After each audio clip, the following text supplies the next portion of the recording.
Welcome to the Wisconsin Podcast. I'm Craig Sauer. On this podcast, we talk Wisconsin things, everything from media, sports, culture, nature, politics, and more. On today's podcast, I talk with a sports reporter that's at the beginning of his career, Jalen Knuteson, who covers local sports for the Daily Jefferson County Union in Fort Atkinson, discusses local sports coverage, a UW-Whitewater basketball player trying to make an international difference, and his mission to humanize sports. When you're in the trenches and you actually see who these kids are, that's the important time to show readers who these humans are, because that's all they are. I mean, athletes with 8 seconds left, you can throw out the free throw percentage because it's a human being at the free throw line at the end of the day. I talked to Knuteson a few weeks ago as the winter sports season was wrapping up and the spring sports season was about to get underway. Here's our chat.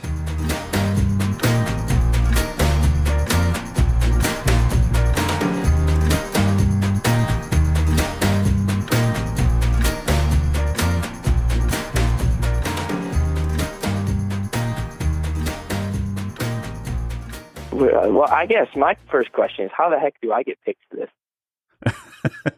I don't know, because I know you, and it's always nice to hear from people who are kind of starting their career. It's always nice to get that perspective sometimes, instead of just talking to people who have been in the profession for 50 years and don't know anything about what's going to be the next 5 years kind of thing. So, oh, I see. So you're looking for that naive, ambitious bottom feeder. Exactly. No, I mean, I just think you'd have a good perspective. So, well, hopefully I don't prove you wrong. Well, maybe I'll just start with like a very simple, easy question. And what are you working on lately? Well, right now, the last 2 weeks, we've been in between seasons. The winter sports season wind down, obviously, and then because we didn't have a ton of teams advancing deep in the playoffs, we had a couple weeks off where we were taking it a little easy, taking advantage of a slow stretch of time and preparing for the spring season. So this last week has been, I guess, what most people would call kind of boring, tracking down coaches to work on previews. And in our area, we cover 8 schools in Jefferson County at the Daily Jefferson County Union in Fort Atkinson. So that's about 42 sports this spring. So the last 2 weeks, Chris Caparell, our sports editor, and I have gotten to all of those coaches to talk to them about what our goals are for coverage this spring. So we've been logging miles, not really covering many games, all in preparation, hopefully, of a good coverage season. Why did you decide to go into newspapers? There are definitely some other career paths you can take in sports journalism or just communications in general. Why newspapers? There's no quick way to the top, I guess. I mean, if you're a whiz kid, you can maybe jump into SB Nation or something like their Bleacher Report, fly to the top and get a bunch of clicks. But I don't see myself as a whiz kid that could just fly into the industry and stand out. I think I'm going to have to be someone who kind of grinds and puts in a lot of work and hopefully gets there. Gets to a point that I'd like to get to. So I guess the reason print was, in my opinion, print always will be the most credible source for information. And that may offend other millennials who are going the blog route, but I feel like print has an established credibility that you can't really match elsewhere. And it's easier to sell on a resume, I guess. I guess that's probably the best way to say that. So yeah, that's really why I felt like print was the right direction to go. How did your expectations compare to like the reality of the job that you have now? I would say I was prepared for the worst. Like I was prepared to, live on ramen noodles and like grind until I couldn't take it anymore. And for the most part, I get real meals, so that's definite positive. I don't know, when I did a job shadow my freshman year of high school. I went to a Badger basketball game. It was a Big Ten opener against Penn State that year. It would have been 2009. I was job shadowing Tom Zemer, and he's no longer in the field. But so I guess that's kind of fitting for this conversation. But a photographer for the State Journal at that point in time, John Maniaci, he is also no longer in journalism. He came over and said, "Why would you want to get into the life of poverty? You must be young. You don't get it yet." And that kind of set a tone. Like I had to understand it at a young age, and I had very realistic expectations. So I guess it's pretty much exactly what I expected. It could be worse. There's so many horror stories from people about bad situations and having to cover rodeos, and I don't have to do that stuff. So I'm in a pretty good situation. Having done a little bit of sports reporting in my life as well, I know a lot of people like chatting with sports reporters at the games. And what do you think are some of the biggest misconceptions that people have about sports reporters, local sports reporters? They all think we're homers. They all expect us to want the teams we're covering to win. And it's I don't really care. I just don't want the game to go to overtime. That's the only thing I want. Which that sounds awful, but just want to get a decent game. It's not a blowout. Keep it within 4 or 5 points. If we're talking basketball, just keep it close and competitive, and hopefully there's no technicals and no one looks bad. That's really what the goal is, and I think that would definitely surprise people. I think that's how most people feel. They want a good game. That's really all people want, because we can write that. If it's a bad game, people aren't going to read it, and then I don't want to write it, and it's just tough. So one of the things about covering high school sports, which I think is tricky, is that you kind of you have to really calibrate the tone of what you're doing, because in sports we all know there's a lot of failure. There are triumphs, but there is a lot of failure, and one doesn't exist without the other. So how do you approach writing about people's failures? Something that some people don't really want to see in the newspaper, but it's a part of sports. So how do you handle that? So I was freelancing for the Portage Daily Register, and it was a girls' basketball game. The game ended up being a 2-point game, and the bucket that the winning team got to turn the tables late in the game, 45 seconds left, was a putback. Somebody scored against themselves, and ouch. It never occurred to me to put that basketball player's name in the paper, but I had to say that they scored. So I think there's definite obvious times when you're selective with what facts you put in, but then there's other times where I'm a big believer in interviewing the kids, because they're the actors in the game. So the athlete's perspective is, to me, the most important perspective. Even if a kid doesn't necessarily understand the fine details of what they're doing, people really don't care what the coaches had to say. They're not there to watch the coaches, and they're not there to watch the refs. They're there to watch the kids. So I try to do as well as I can to keep the kids' perspective in mind.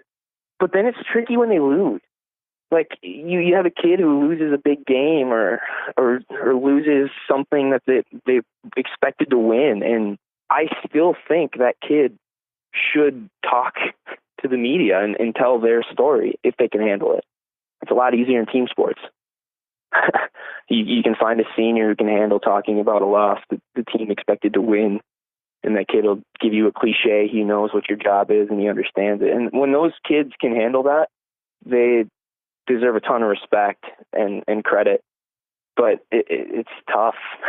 It's you have to do a lot of character assessments if you want to maintain a certain level of, I guess, interviewing kids and balancing voices when you're telling stories. Do you find a lot of coaches are willing to let you talk to their players, or are more protective of their players? So what do you kind of just find among the teams that you report on? Well, I find it interesting when a coach is like, I'd rather you didn't talk to the players. I'm like, I kind of look at them like, well, it's just something where you have to try to balance it and try to have a conversation with them and be like, well, I think it'd be good to hear what he has to say. He did score 15 points. I mean, yeah, they lost. He may have missed a clutch bucket, but he had a good game. I'm not going to say, hey, why'd you miss that bunny Like, that's not, I don't get anything out of that. Like, so there's a certain amount of, and that's why it's important to get to all these coaches and have a conversation with them for previews, to make sure that we have a relationship with coaches and that they trust us. Because if they don't trust us, then they might not even interview with us. Then everyone looks bad. Well, I guess then we look bad. You were a high school athlete, and you still compete in amateur athletics in the summertime, playing home talent baseball. Polite way to say it, yeah.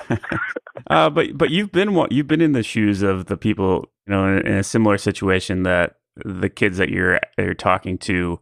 When you were a high school athlete, did you have any conceptions about how, like, maybe the local paper should cover your game, or what was your kind of thought process as like a student athlete watching the coverage of your athletic events? I guess in Poynette, we were in a bit of a soft spot in terms of coverage, with the Daily Register, obviously in Portage, but they don't routinely cover Poynette. In the State Journal, they cover the Capital Conference, but they don't routinely cover Poynette. There's not a ton of circulation here, not a ton of ad dollars here.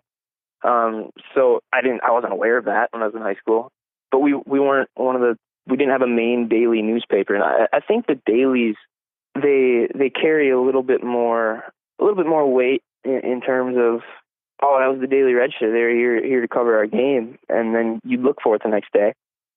So I guess that I try to think about that, because I think to myself, well, maybe I wasn't aware of coverage as much because we didn't have a ton of daily coverage.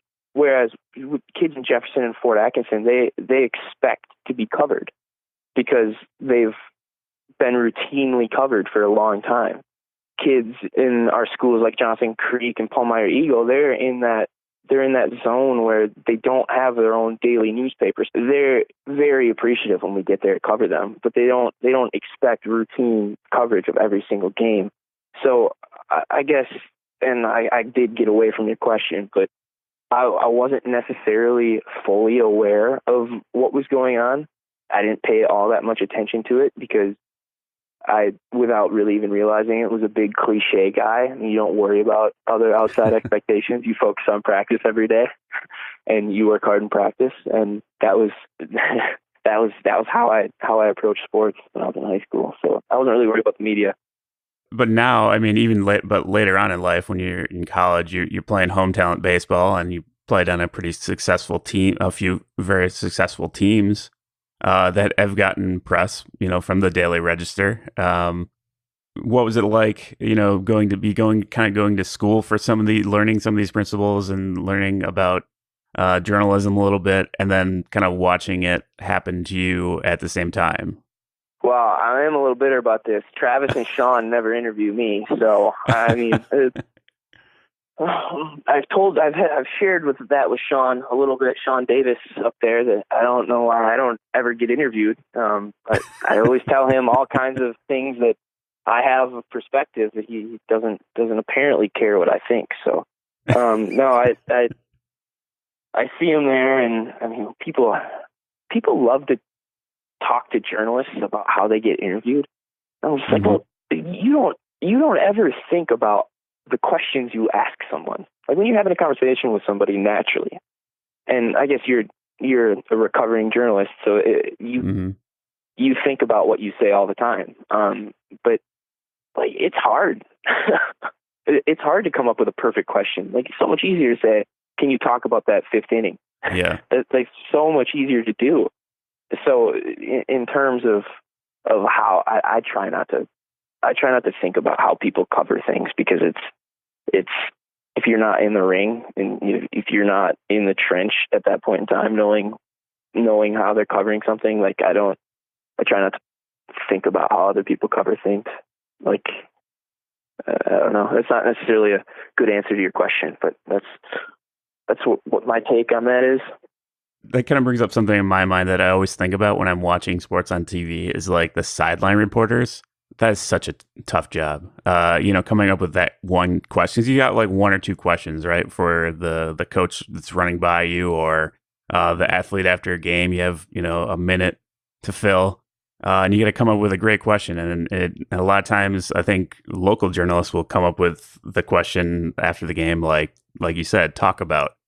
So the people that can do it really well on TV, even I have so much respect for, because I just find that to be like just a completely challenging job. But that's an aside. How do you come up with your questions for you're probably thinking about them through the game, and then after the game you're like you get in front of the coach. How do you kind of have the wherewithal to ask like a really good question? I don't. It's tough. It's tough, right? Yeah. Well, I guess I learned this when the State Journal sent me to cover gymnastics when I was a six-pointer, a sports assistant, taking phone calls, writing down scores. I got the big gig of covering state gymnastics and sectional gymnastics. And, well, I don't know anything about gymnastics. So I was very upfront with the coach about that. And Art Kavalowski is the assistant sports editor. He handles preps down there. He sent me to do a feature on Middleton's gymnastics team before sectional. So I was able to preface my coverage with, all right, I don't know gymnastics. So what makes Madeline Flaster Jenner John a very good all-around gymnast? And she laughs at me and she's like, well, that's a great question. And I was like, oh, come on. And then we just kind of felt our way around figuring out how to understand this stuff. And I think coaches of certain sports get that. So I had similar experience with wrestling. I don't know anything about wrestling. So Mark Matzik was the head coach up in Ellsworth, and they have gone to state something like 14, 15 times in a row. And Mark, I would always walk up to him and say, all right, Mark, what just happened? And that lightens the mood a little bit, and then I can kind of play off of the crowd reacted here in the second period. What did you feel like the turning point was, or how did whoever wrestler pull off that reversal? Like, what happened there? And because I'm open and have said I don't know what's going on, then like it's helpful, and it's helpful to have them explain it in a way that I can't. Because if I pretend to be an expert in a story, people are going to figure it out pretty quickly that I have no idea what I'm talking about in wrestling or gymnastics too. Like, I don't know the ins and outs of basketball. I don't know the ins and outs to a T in most of these sports. So allowing athletes and coaches who do to explain what they're doing is the approach I take. So my line of questioning usually is I'll provide the framework and the facts of timing and the run of a 14-2 run for basketball, or a stalling call in the second period, something along those lines. And then I ask the question to try to get inside the head of the athlete or get the strategy from the coach. And to your point about the sideline reporters, like Erin Andrews is incredible. Right. The way she handled that Richard Sherman interview when he was yelling about Crabtree, like she just took a deep breath and was like, whoa, all my questions don't matter. React. Just be a human being and react. And she did. She handled it well. And then last night, did you watch the interview with the Florida State coach? No, I didn't see that one. So Florida State was down 4, and they missed a very contested 3-point shot. A Michigan player gets the rebound right in front of the Florida State bench, and there's about 11 seconds left. The guy walls him up like he's looking for a trap to come. They don't get it. He doesn't reach to foul him at all. The Michigan player dribbles from the backcourt up to the front court, throws the ball in the air, and they celebrate. After the game, and my brother and I immediately turned to each other, why didn't they foul? What the heck just happened? Completely confused, and then they send it back to the studio with Greg Anthony and Charles Bunky, and they're like, I don't know why you didn't foul. I don't know what was going on there. So 2 minutes later, in the tunnel, I forget what her last name is. I think she was on Cold Pizza. She asked the coach about it, and the coach was like, you think that was the turning point in the game? You kidding me? Come on. And he goes to walk away. And she's like, well, no, that's a fair question. Yeah, it's not a turning point, but why didn't you foul? And I think the real answer is they were going to make the free throws. It didn't matter. The game was over. But you can't say that. But she's very human about it and ended up getting him to come back, and they talked about the game a little bit for about a minute and a half. But I handled it perfectly. And there were a bunch of people on Twitter that were brave or cowards to call her out and say she didn't handle that interview well, but she nailed it. We've been talking about the game coverage, the kind of the meat and potatoes of what you do. But I know you've also done some like feature stuff, including recently you wrote about a long piece about a Whitewater basketball player, UW-Whitewater basketball player. Can you tell me a little bit about that story and the subject of the piece? I guess first of all, the whole feature, like I'm a big believer in features. I think Jeff Patricus does an incredible job of talent or showing readers who the Badger basketball players are and who the Badger football players are. For listeners who I guess don't know, he's the beat writer for the Badger football and basketball team for the Journal Sentinel. And when Ethan Happ was a red shirt, Patricus was already writing about him, saying Josh Gosser loves this kid, or Frank Kaminsky thinks Ethan Happ's a beast, and just saying things like that. And Happ is that. Like, he called it because he's at practice. When you're in the trenches and you actually see who these kids are, that's the important time to show readers who these humans are, because that's all they are. I mean, athletes with 8 seconds left, you can throw out the free throw percentage because it's a human being at the free throw line at the end of the day. And that's why I think features are so important to show people who these athletes are and more of their background, because then maybe they won't get on Twitter and attack people. I guess that's my idealistic soapbox about features. But so Jerry Ngobi, he was the only senior on the UW-Whitewater men's basketball team. And the icing on the cake of covering high school sports, I guess, in Jefferson County is I get to go down to Whitewater and cover football team, cover their basketball teams, and cover their baseball and softball teams. So that's a lot of fun. So as we were planning our coverage for the winter, we were trying to map out when we would have features to fill in some, maybe a snow day here or there or whatever. And because Jerry was the only senior, I was trying to figure out, okay, when are we going to feature him? What story are we going to tell?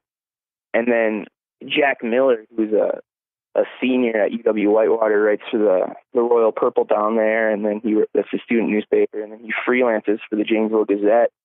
He wrote a story about Jerry in like the third week of the season. Basically took the angle I was preparing to write about, which was that he's the only senior on the team. He comes off the bench, provides good minutes defensively. Every year it looks like he's going to take a bigger role.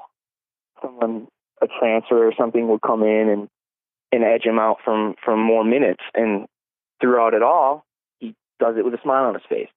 Everyone I talked to, I was reaching out to, that's the reaction I got from so many people. They all love this kid. Well, Jack kind of took that angle, wrote that story, and I was like, darn, you beat me to it.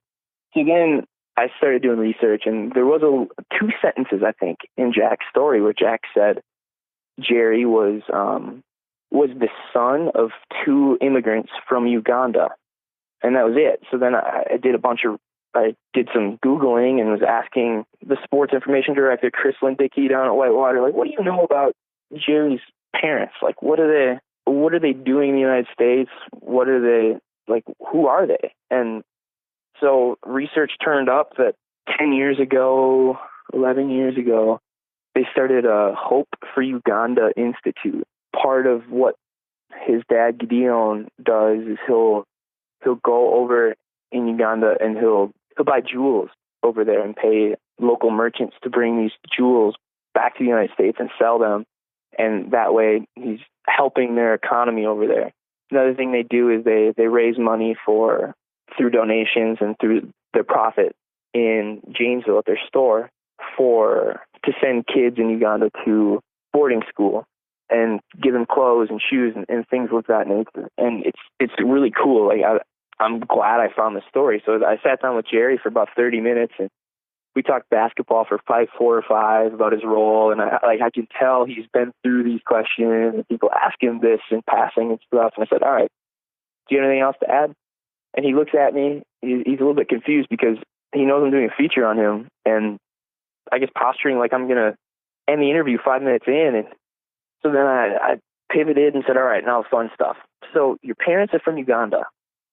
What has that been like for your childhood and in terms of all these different things? And like it led to an extremely interesting conversation. And I brought back, or when I came back and transcribed it, I'm talking it over with my sports editor, and he's like, this is awesome. I'm glad you found this.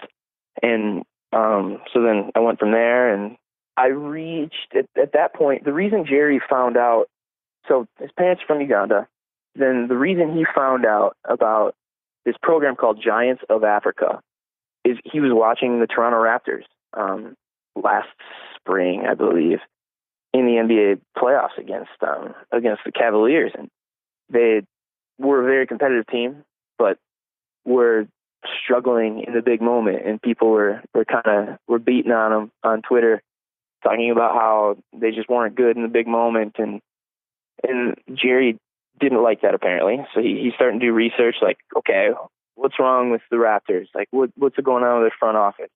And I think there's a quote in my story where he says, I didn't want to be like the average fan. And I was like, I love that. I don't like the average fan. So he's doing research, and he finds president for the Raptors. He started this program called Giants of Africa, and it's basically running camps in Africa to show kids what opportunities are there for them, and trying to build infrastructure and build so that kids have more opportunities to do different things. And that's Giants of Africa. And Jerry obviously is a basketball player. He's extremely interested in what Giants of Africa is and what types of endeavors they're going through over there. And so when he goes over there with his parents as a 12-year-old or 14-year-old, whatever, he's just, okay, it's a trip to go over there and see my aunts and uncles and my cousin. It's fun to go over there. We play soccer, play rugby, play FIFA, whatever. But then as he gets to college and he starts thinking about things and starts thinking, okay, why are we actually coming over here? And he's taking the trips with his dad to go into the town to find good jewels and stuff to bring back to sell. And he really starts seeing the value of what he can do over there. And as he's talking about this, he's just lighting up, and it's super interesting because afterwards I asked him how often he talks about this stuff. And he said, well, I mean, you don't just walk up to somebody and say, hey, I just went to Uganda. Listen. Right. I mean, like, you don't do that. Then I guess these two, he's already going over to Uganda, and then he finds Giants of Africa, and like this big type of connection for him. He's like, okay, my goal is I want to build a YMCA type facility in Jinja, which is where a lot of his family still lives in Uganda. And I asked his dad about that about 2 weeks after I talked to Jerry, and his dad's like, he kind of sits back in his chair, he smiles, and he takes a deep breath and goes, well, one thing you can say about Jerry, he's a dreamer. And he goes on this long, about paragraph long tangent about how only in America could you have a dream like that, like to believe that you could pull something like that off. And the amount of possibilities in this country is just endless. And he's so glad that he sees that in Jerry. And when he said that at the moment, like, I was almost speechless. Like, this is just poetic as he's saying it. And that's why you ask these off the beaten path questions, is because you find things like this. And it's just, it is very rewarding. That story is one of them where my entire career, that's going to be one I always remember. The thing I like about that story is it's a sports feature, but it's not really about sports. It's more about a father and son in a lot of ways. It's almost about everything but sports in some sense. But sports was the venue and the avenue that you got to get to know this person. What do you make of that being a sports story that isn't really a sports story? Well, like I said, It's one of the sports. People are humans. um, so Jerry had mentioned that when they go to Uganda, he would work all summer, and then they have those 2 weeks in Uganda where there's nowhere to play basketball. He felt like his touch was always really off. Like he'd have to get it all back as quickly as he could before practice started in September or whenever their season, their training camp begins. Like that's just a very human thing. Like, yeah, a kid, somebody comes back for spring training, let's say, and they're in the best shape of their lives, as they always say. But what happens with one of those athletes? Maybe they go back to the Dominican Republic and they have family issues, and they come back overweight because they couldn't train. Like they had to do things for their family when they were back there. People don't think about that stuff. Yeah, they're professional athletes, full-time job, but they're humans. The human component of athletics is way overshadowed by results. Everybody wants to win, right? But why aren't teams winning? Like people go through stuff. I mean, it's humanity. This kind of brings up a thought in my mind, which is I think you hear a lot of people talking and kind of complaining about parents these days in watching if they're not yelling, watching their kids at these events, or people screaming at referees, even if it's the player themselves screaming at referees. So there's this kind of like all this kind of culture around sports right now on the local level that I think a lot of people are concerned about. I'm wondering if you see any of that and what you make of that aspect of sports right now.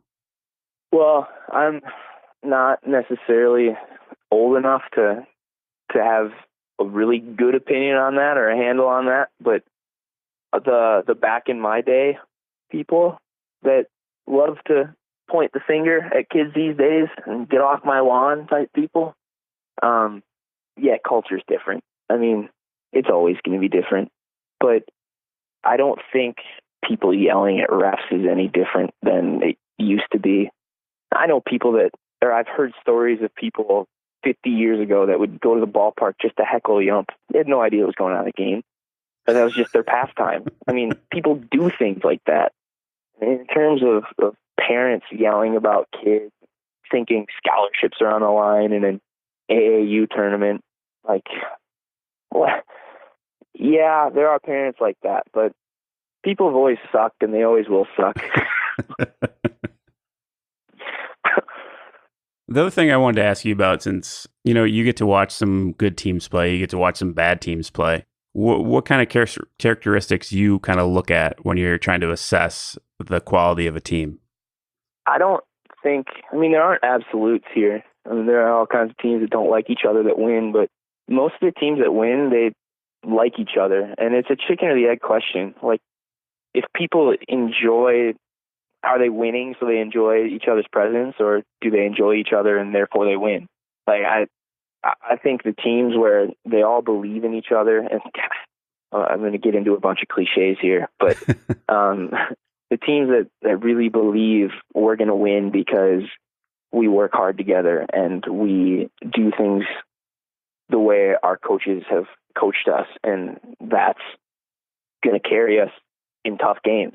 I will say there are teams where I watched one half of basketball.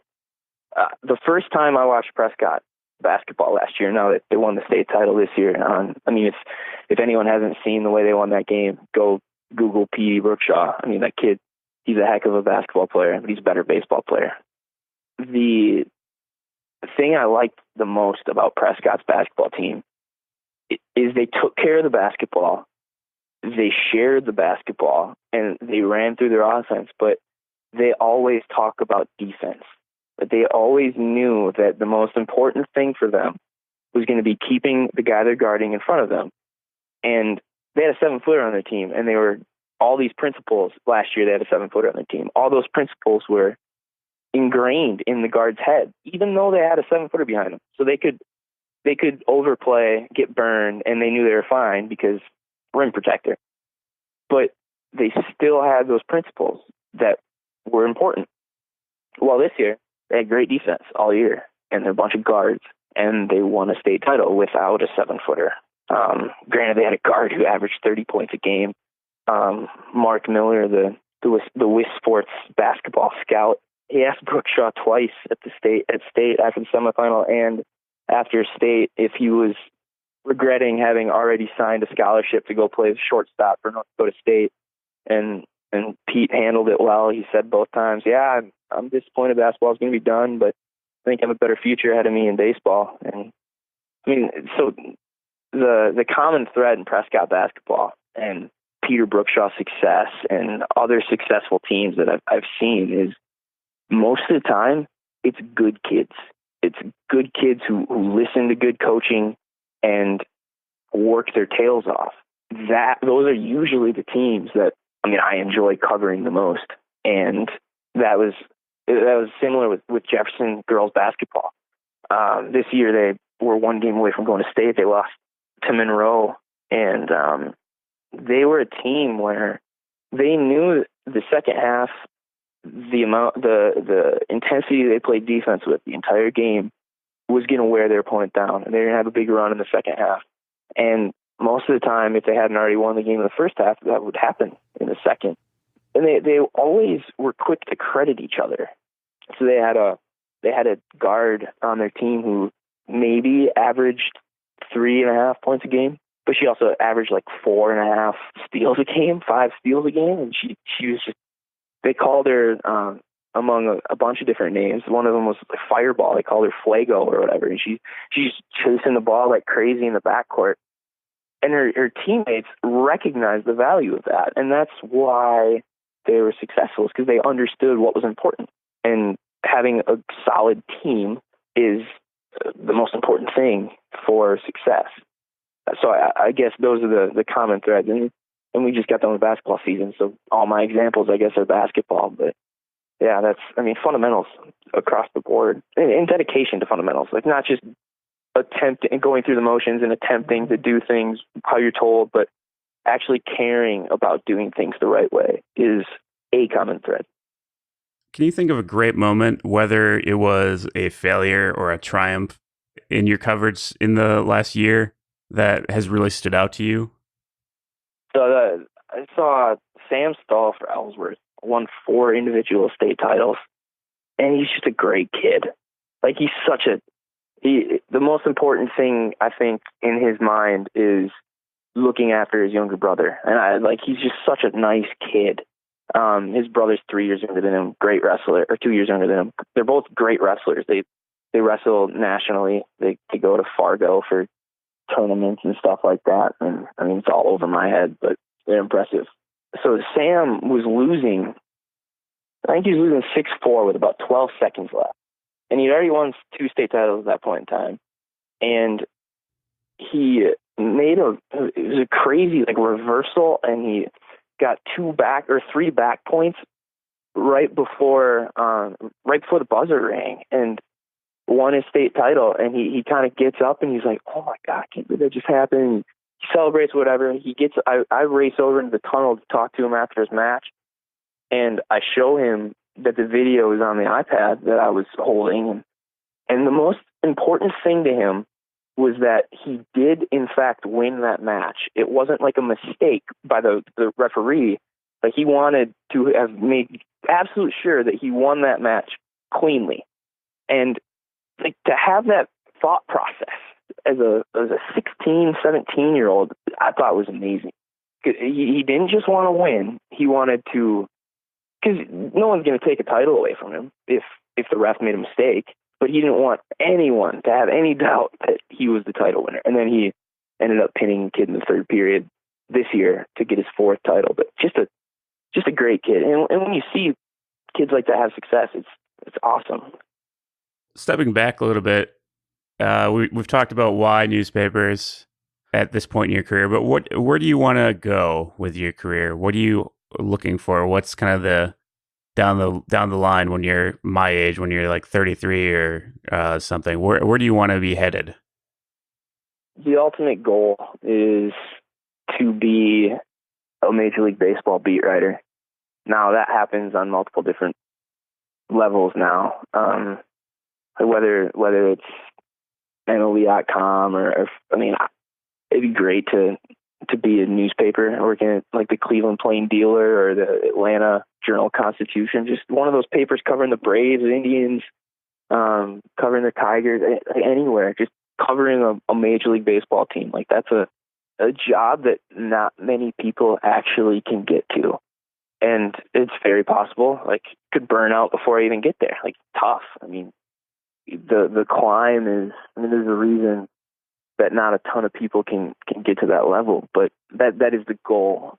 That's the mountaintop, so to speak. But I guess when I'm to Bill Brophy's age, I guess just to be able to have stories of coverage and stuff, like his stories about Jeff Sauer are just awesome. I mean, and to actually be around long enough and to be read long enough or to cover things to that extent, that's the goal. And I am finding that just reading good writers who are on a beat, even if I don't care about that team or that sport, like good beat writers are just fun to read because they know what's going on. You can tell, do research on the side, they're prepared and they're extensive, and like that's my goal, I guess, is just be good at what I do, and hopefully that gets me to a spot where I enjoy the beat I'm on and never have to work a day in my life. Another cliche. What's your favorite cliche? If I guess I gotta ask that. Oh my God. I don't know. There's a lot of good ones. I don't have a good answer for you. Oh, I guess that's a good question. Whenever anybody drops that, like, why don't you just say, hey, can you give me 30 seconds to think of an answer? Like, be honest with me. Like, and then there's different quips that people drop into answering questions. Like, they'll say, oh, that's a good question. Let me be candid with you. And those lines, that type of thing, it's a ploy to set up time to think about what you actually want to say. So I guess on the spot, that's my answer. Give me 5 minutes, maybe. I don't know. Okay. I mean, I do it. I mean, I think a lot of people do it subconsciously. They don't even realize it. Yeah. Or, there are people who will ask you to repeat a question.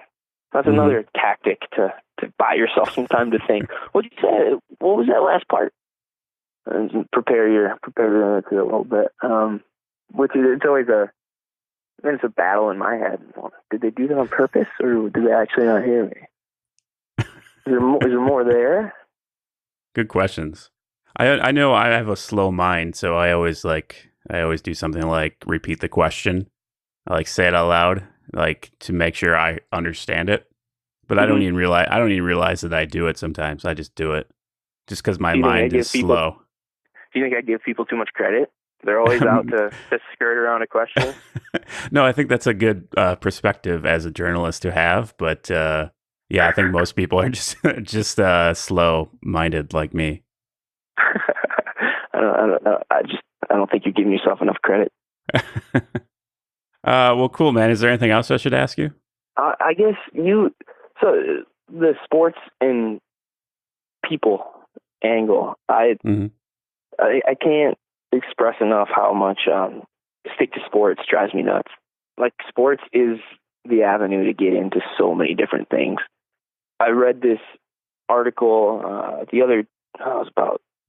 a few months ago now. Guy named J. Brady McCullough. If you have time to look him up, he has so much just great long enterprise stuff. He did a long piece for the Pittsburgh Post-Gazette about baseball academies in the Dominican Republic, and it's awesome. But the story he did that I found extremely compelling is he went to Cuba right after Obama changed relations there, and they get to the border or whatever, and he says, I'm a sports reporter. And they didn't even bat an eye because he's there to cover sports. Not a big deal. And he got in. His colleague was a photographer and said he was a sports photographer. And he got in too. There was a little bit of a hold up because of the camera. I mean, they were a little worried about that. But like, sports got these people on the island to a place where journalists do whatever they have to do to get in. And who knew the magic password was "I'm here to cover baseball"? And I think if you go at things through sports, like there's so many different cultural moments that are so much more important, or so much easier to see if you look at it through sports. And I guess we're a little polarized on the stick to sports. At least it seems that way. But sports have to be political because they're people. So people need to realize that, I think.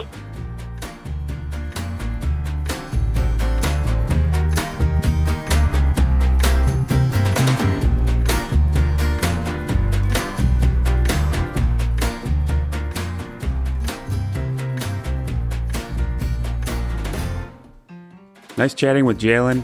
You can read his work in the Daily Jefferson County Union.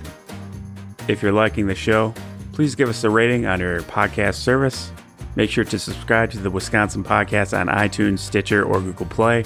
You can also stay in the loop about the pod by visiting wispod.com and following the show on Twitter at wispodcast and on Facebook at the Wisconsin Podcast. Cheers.